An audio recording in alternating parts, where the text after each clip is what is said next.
Museum SBY dikorbankan untuk selamatkan AHY. Ditulis oleh Nina Nur di cwar.com. Partai Demokrat saat ini menjadi perhatian publik. Bukan karena prestasinya, namun karena dua hal blunder yang sedang terjadi. Pertama, renggakan AHY bahwa ada yang mau kudeta partainya, yang katanya dilakukan oleh orang dekat Presiden Jokowi, yakni Muldoko. Kedua, soal dana hibah 9 miliar rupiah dari APBD Jawa Timur buat museum pribadi SBY di Pacitan. Padahal, Jawa Timur sedang ngutang puluhan miliar ke pemerintah pusat buat pemulihan ekonomi. Kedua hal ini menyebabkan Demokrat mendapat tertawaan dan cemoohan dari publik, khususnya soal kudeta yang dituduhkan AHY. Bagai bola panas, isu kudeta makin lama membakar AHY sendiri. Dilempar ke arah manapun, akan kembali lagi ke AHY. Masa seorang ketua umum partai yang menempatkan diri sebagai oposisi merengek minta diperhatikan oleh Presiden Jokowi terkait urusan internal partainya? Kan koplak. Lalu, para senior dan pendiri Partai Demokrat bikin konferensi pers yang membongkar borok-borok lama SBY atau AHY. Sementara Muldoko yang disalahkan AHY malah mendapatkan simpati dan dukungan publik. Dikirimi banyak karangan bunga oleh warga masyarakat dan didukung kalau mau nyapres. Kecele dong AHY. Sementara, isu dana hibah 9 miliar rupiah dari APBD Jatim buat Museum SBY pun bergulir. Awalnya nampak Demokrat berusaha diplomatis mengatasi pertanyaan publik. Andi Arief menyebut bahwa SBY tidak pernah minta dana itu. Pemerintah daerah Jawa Timur lah yang menawarkannya pada SBY. Sebuah jawaban yang seharusnya cukup dan berfungsi sebagai closing statement. Ini sebuah strategi komunikasi jika kita tidak mau berdebat panjang. Bertahanlah dan konsisten dengan jawaban itu saja sudah cukup. Dijamin, masalah tidak akan berkembang kemana-mana. Nah, anehnya, saya lihat pihak Demokrat malah memperpanjang soal Museum SBY ini. Mereka malah nyeleneh dari strategi komunikasi buat melokalisir dan memadamkan masalah. Mereka malah makin banyak melemparkan narasi lain.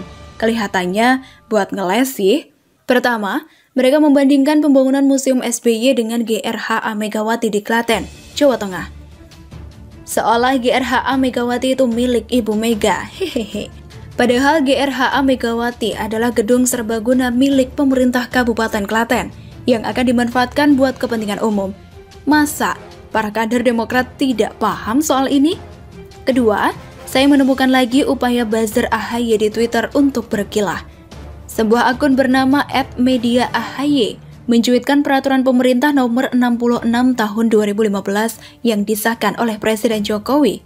Intinya, PP ini memperbolehkan museum milik pribadi atau masyarakat untuk mendapatkan bantuan pendanaan dari pemerintah pusat atau daerah. Ya, memang tidak ada yang mempermasalahkan soal peraturannya. Tidak ada yang bilang kalau pemerintah daerah Jawa Timur tidak boleh memberikan dana hibah buat museum pribadi SBY. Yang dipertanyakan adalah mengapa dana dikeluarkan dari APBD di saat yang sama pemerintah daerah Jawa Timur perlu dana buat pemulihan ekonomi, sehingga harus ngutang ke pemerintah pusat. Ketiga, upaya politisi Demokrat Rahlan Nasidik yang tiba-tiba menyamakan Museum SBY dengan makam Gus Dur, sembari menyebut bahwa makam Gus Dur itu dibangun negara. Nyatanya tidak, sehingga menyebabkan dilayangkannya surat terbuka atau somasi dari DPP Barisan Kader Gus Dur agar Rahlan mencabut pernyataannya. Lengkapnya ada di tulisan saya sebelumnya. Betul, tingkah para buzzer dan politisi Demokrat makin menggila terkait Museum SBY. Padahal, masalahnya sangat simpel. Toh, dana hibah itu memang belum sampai. Baru akan dicairkan lewat APBD Pacitan tahun 2021. Kalau SBY nggak mau dituding macem-macem, ya tinggal tolak aja. Duit 9 miliar rupiah itu paling juga hanya seujung kuku buat SBY kan? Mengapa dibikin ruwet, ribet, dan sengaja dimainkan isunya hingga kemana-mana? Ke Megawati, ke almarhum Gus Dur. Rasanya saya bisa mencium bau-bau kemenyan dari balik kehebohan ini. Saya duga bahwa soal Museum SBY memang sengaja dibesar-besarkan buat pengalihan isu. Isu apalagi kalau bukan blunder soal kudeta yang ditudingkan AHY.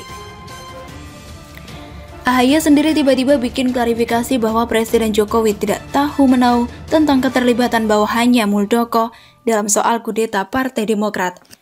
Seakan sedang berusaha membatasi isu kudeta sehingga tidak lagi dihubungkan dengan Presiden Jokowi. Saya juga membaca di kompas.com bahwa Ketua DPC Partai Demokrat Kabupaten Blora, Jawa Tengah, Bambang Susilo dicopot terkait dukungannya terhadap proses KLB atau Kongres Luar Biasa. KLB ini sangat berpotensi akan mengganti AHY sebagai ketum Partai Demokrat. Ruhut Sitompul yang dulu pernah jadi politisi Partai Demokrat juga sudah memperingatkan AHY bahwa beberapa kader Demokrat sudah berkumpul di Jakarta untuk menggelar KLB. Ruhut menyebut para kader ini tidak takut menggelar KLB. Yang kayak gini itu seperti vonis kena COVID buat AHY. Sebuah bahaya nyata yang harus segera diatasi. Ditambah lagi dengan adanya analisa dari Direktur Eksekutif Indobarometer Muhammad Kodari.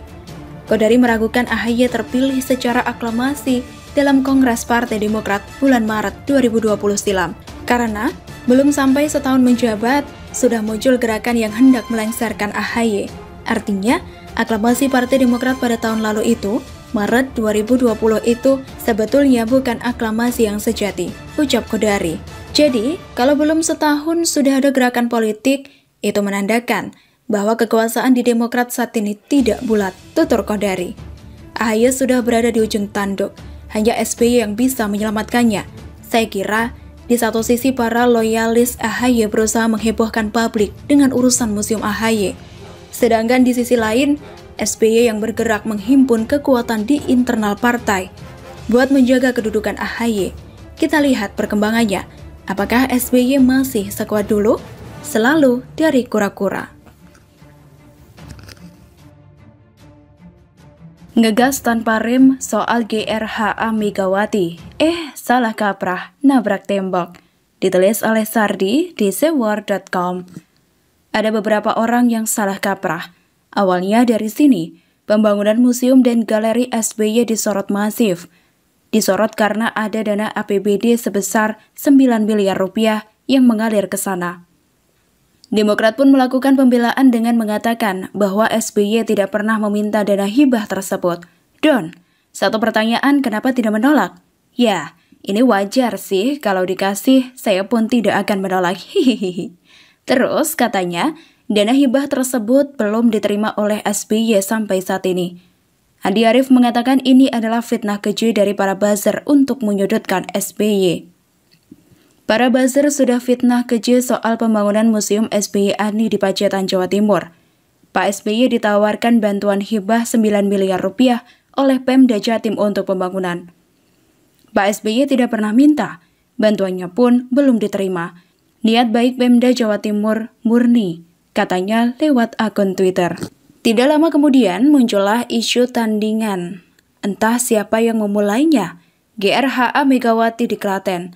Mendengar nama Megawati, pastilah banyak orang yang akan mengaitkan ini dengan Megawati Soekarno Putri.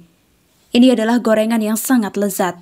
Apalagi diketahui sebenarnya hubungan antar mereka berdua agak renggang, kalau tidak mau dibilang saling cuek karena masalah politik beberapa tahun lalu. Sebentar dulu, kita mau sebut mereka yang goreng isu GRHA Megawati ini apa? Buzzer, kadrun, rasanya terlalu sadis dan tidak relevan lagi. Buzzer aja deh, lebih halus. Jadi, para buzzer ini mengaitkan langsung tanpa melihat konteks. Langsung bandingkan harga antar keduanya. Apalagi, gedung tersebut memakan biaya 90 miliar rupiah. 9 miliar versus 90 miliar. Kalian bisa lihat betapa senangnya mereka menggoreng isu ini. Mau sebut mereka bodoh, rasanya tidak pantas. Lebih cocok sebut mereka goblok, kurang update berita, kurang wawasan, pamer bodoh pula. Pembangunan GRHA itu bukan untuk kepentingan politik. Itu adalah gedung serbaguna atau multi-purpose building. Kalau di USA itu contohnya kayak Staples Center di LA. Bisa dipakai untuk konser, acara besar, kandang tim NBA LA Lakers, pertandingan gulat WWE, dan banyak lagi. Bisa dipakai buat apapun, namanya juga serbaguna, kecuali dipakai untuk daratin pesawat Airbus Super Jumbo A380, itu memang nggak bisa. Pembangunan gedung ini nantinya akan dikenakan retribusi. Gedung ini dikelola oleh BUMD, sehingga bakal memberikan sumbangan pendapatan asli daerah ke Pemkab Klaten. Soal nama Megawati ini hanya pinjam nama saja, bukan milik Megawati, dan uangnya tidak masuk ke kantongnya, full milik Pemda Klaten. Sedangkan Museum SBY murni di bawah Yayasan SBY Ani, artinya ini bukan milik Pemda Pacitan. Sudah paham bedanya kan? Jadi mau ribut apa? Mau ribut juga tidak masalah. Toh informasi sudah jelas dan masyarakat bisa bandingkan sendiri. Yang satu milik Pemda, satunya lagi bukan, tapi memakan uang rakyat. Kecil sih, cuma 10% dari GRHA Megawati. Tapi bedanya GRHA Megawati bisa menyumbang PAD ke kas Pemda. Museum SBY nyumbang kemana nantinya? Kalau bukan milik Pemda berarti. Ini ibarat tidak terima junjungannya dipojokkan. Lalu para pendukungnya ngegas begitu ada isu baru yang bisa dibikin jadi tandingan. Gas gak tanggung-tanggung, gas penuh. Tidak injak rem, kabel rem diputusin pula. Seperti di film Ekin Cheng, lupa judulnya. Akhirnya nabrak tembok dan terluka parah. Hehehe, kacau deh. Saking nafsunya mau balas dendam dengan membuat isu tandingan, malah bikin diri sendiri jadi malu kuadrat. Kasian sekali mereka, saking tak ada bahan untuk balas dendam. Tak baca isi berita langsung gas hanya lewat judul berita. Begitulah mereka. Membodohi diri sendiri bahkan menelanjangi diri sendiri dengan cara yang memalukan. Menurut saya, daripada mengcounter dan membela dari isu ini, lebih baik counter serangan dari Marzuki Ali yang sudah beberapa kali menyemprot Demokrat melalui isu pemalakan dan Megawati yang kecolongan 2 kali. Dampak dari 2 hal ini jauh lebih merusak. Kredibilitas SBY sedang dipertaruhkan. Karena selama ini orang-orang percaya dia disolimi selama ini. Cepetan deh, selamatkan muka SBY dulu. Bagaimana menurut Anda?